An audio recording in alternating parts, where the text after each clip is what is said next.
Pump the brakes. That is the message from car dealerships across the nation representing most brands, urging President Biden to pull back on electric vehicle proposals meant to get more battery-powered cars on the road. The dealers say most people just aren't ready to make the jump, and electric vehicles are taking up a lot of space on lots. Gordon Severson has more on the pushback. There's more supply being pushed onto the dealers than there is consumer demand.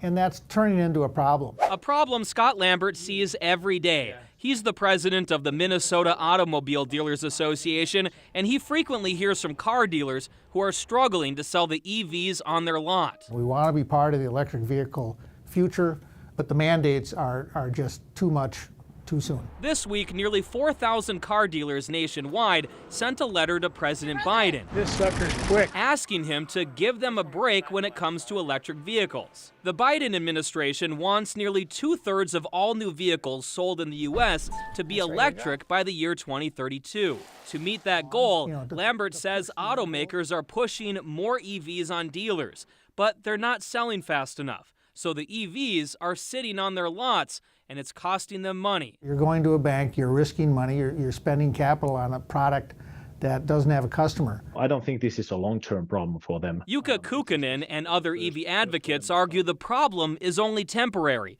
He wants the auto industry to push through these problems and not slow down the transition to electric vehicles. They know how to sell things if they decide to put their mind to it. So I'm not concerned about them in that way. However, instead of forcing dealers to sell EVs now, Lambert argues slowing down the mandates would give EV companies more time to develop better products that would essentially sell themselves. If we can get to a truck or an SUV that can get 400 miles on a charge, that can operate in cold weather, and that has some towing capacity, then we won't need mandates to sell these vehicles. They'll fly off the lots on their own. According to Automotive News, 39 dealerships in Minnesota signed on to this letter.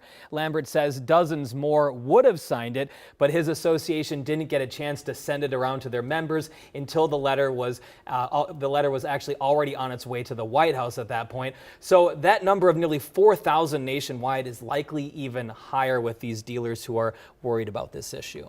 And I understand the White House hasn't responded yet. Just not that we've seen put out there, time. and we haven't heard a response yet from them. Yeah, and mandate or not, the customer ultimately speaks, right? They're either going to buy them or not. It's a big change for a lot of people. Yeah, a lot of people. I mean, your car, your truck, that's a big part of, how you get to work, how you get to school, and that's something that's a routine. It's hard for people to change that. Yeah.